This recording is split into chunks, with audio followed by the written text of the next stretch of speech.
গতকাল 14ই ফেব্রুয়ারি এসআইআর 2026 শুনানির শেষ দিন ছিল। আজকে তার একটা সামাপ কমিশন সূত্রে যা জানা যাচ্ছে, প্রায় 65 লক্ষ নাম বাদ যেতে চলেছে। 64 লক্ষ সামথিং, 91,000-এর মতো, 64,91,000। এর মধ্যে প্রাথমিক পর্যায়ে যে খসড়া তালিকা প্রকাশিত হয়েছিল সেখানেই নাম ছিল 58 লক্ষের। হিয়ারিংয়ে অনুপস্থিত ছিল প্রায় 5 লক্ষ এবং আরও অন্যান্য কেস মিলিয়ে অলমোস্ট 65 লক্ষ নাম বাদ যেতে চলেছে। এখানেই কি শেষ? কাদের নাম তাহলে থাকছে? এখনও অবধি যেটা জানা যাচ্ছিল, যাদের হিয়ারিং নোটিশ আসেনি, বিশেষ করে 2002-এর তালিকায় যাদের নাম রয়েছে বা 2002-এর পরের তালিকাতেও যাদের নাম রয়েছে, যারা প্রজেনি লিঙ্কেজ করিয়েছিলেন 2002-এর তালিকায় থাকা কাউকে, তাদের নামগুলো সিকিওর ছিল যদি নোটিশ না এসে থাকে। কিন্তু এখন যেটা জানা যাচ্ছে যে তাদের নামগুলো কিন্তু সিকিওর নয়। আপনি যদি এখনই সচেতন না হন তাহলে 28 তারিখে ফাইনাল তালিকা পাবলিশ হওয়ার পর দেখা যাবে আপনার নাম নাও থাকতে পারে।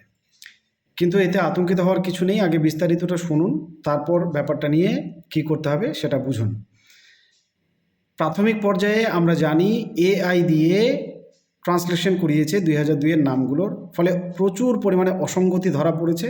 তারপরে তাদের নোটিফাই করা হয়েছে, সেই নোটিশ হাতে নিয়ে শুনানি হয়েছে। এতদিন অবধি সেই শুনানি চলল, গতকাল অবধি 14ই ফেব্রুয়ারি অবধি। এখন তাদের নাম ফাইনাল হয়ে গেল। তাহলে যাদের নামে নোটিশ ইস্যু হয়নি, বিশেষ করে যারা 2002-এর তালিকায় রয়েছেন কিংবা 2002-এর তালিকা না থাকলেও পরবর্তীতেও যদি প্রজেনি লিঙ্কেজের মাধ্যমে কাগজপত্র জমা করে থাকেন এবং নোটিফিকেশন না হয়ে থাকে, নোটিশ না এসে থাকে, তাহলে তাদের নামগুলো সিকিওর ধরা হচ্ছিল। কিন্তু ইদানিং জানা যাচ্ছে যে এআই তার কাজ 100% করতে পারেনি। কিভাবে জানা যাচ্ছে? যখন এইআরও সাহেব বা ইআরও সাহেব ডকুমেন্ট আপলোড করতে যাচ্ছে, যেই কাগজগুলোতে কোনো অসঙ্গতি ছিল না, সেগুলোর ক্ষেত্রেও আপলোডের সময় দেখা যাচ্ছে কিছু অসঙ্গতি রয়েছে, যেটা এআইয়ের চোখে ধরা পড়েনি। এআইয়ের চোখে ধরা পড়েনি, অতএব নোটিশ দেওয়া হয়নি, কিন্তু তাদের নামে অসঙ্গতি রয়েছে। এই অসঙ্গতির ফলে এইআরও অথবা ইআরও সেই ডকুমেন্টকে আপলোড করতে পারছে না। এখন তাদের নোটিশ করারও সময়সীমা নেই। কেন? কমিশনের নিয়ম ছিল অমুক তারিখের মধ্যে নোটিফিকেশান শেষ করতে হবে, এরপরে আর নোটিশ ইস্যু করা চলবে না। কিন্তু ডকুমেন্ট আপলোডিং তো তখন কমপ্লিট হয়নি। এআই যতগুলো অসঙ্গতি ধরা হচ্ছিল ওগুলোই ফাইনাল, কিন্তু এআইয়ের চোখেও এই ভুলগুলো ধরা পড়েনি। এখন এইআরও অথবা ইআরওর চোখে সেগুলো ধরা পড়ছে, ফলে সেগুলো নিয়ে নতুন করে নোটিশ দেওয়ারও কোনো জায়গা কিন্তু নেই। অতএব ওই মানুষগুলো নোটিশ পাবে না, তারা জানতেও পারবে না।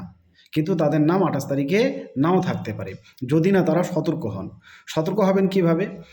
এইআরও যদি আপনার ডকুমেন্টস আপলোডিংয়ের সময় দেখে ইদানিং এখন যে কাজগুলো চলছে সেগুলোতে কারো অসঙ্গতি রয়েছে, তাহলে সঙ্গে সঙ্গে বিএলওকে জানাবেন।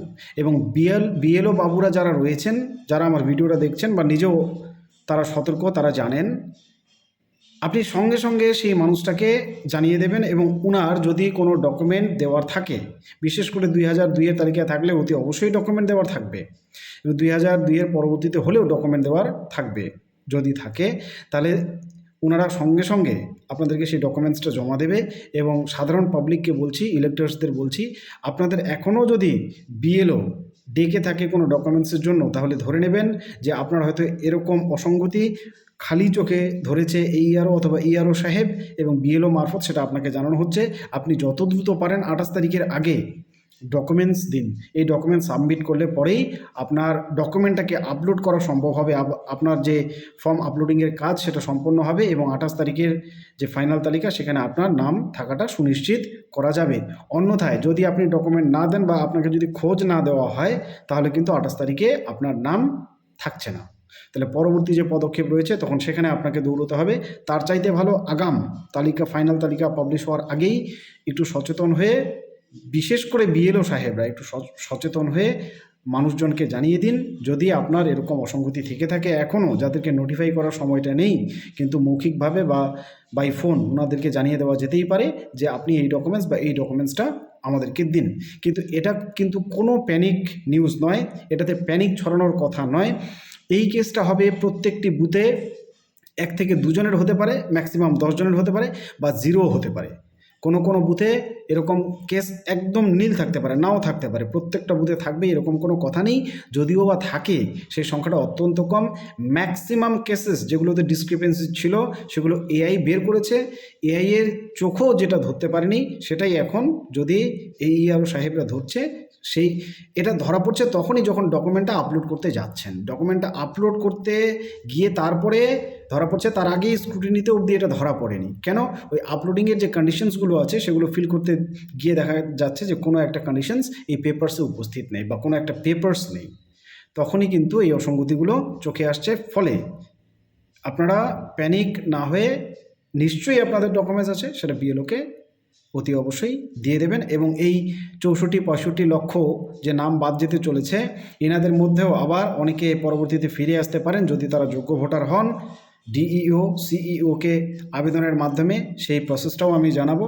আপনারা শুধু ধৈর্য ধরে একটু পরবর্তী অবধি ভিডিওগুলো দেখবেন, চ্যানেলটাতে জুড়ে থাকবেন, এই অনুরোধটুকু রইল। ধন্যবাদ।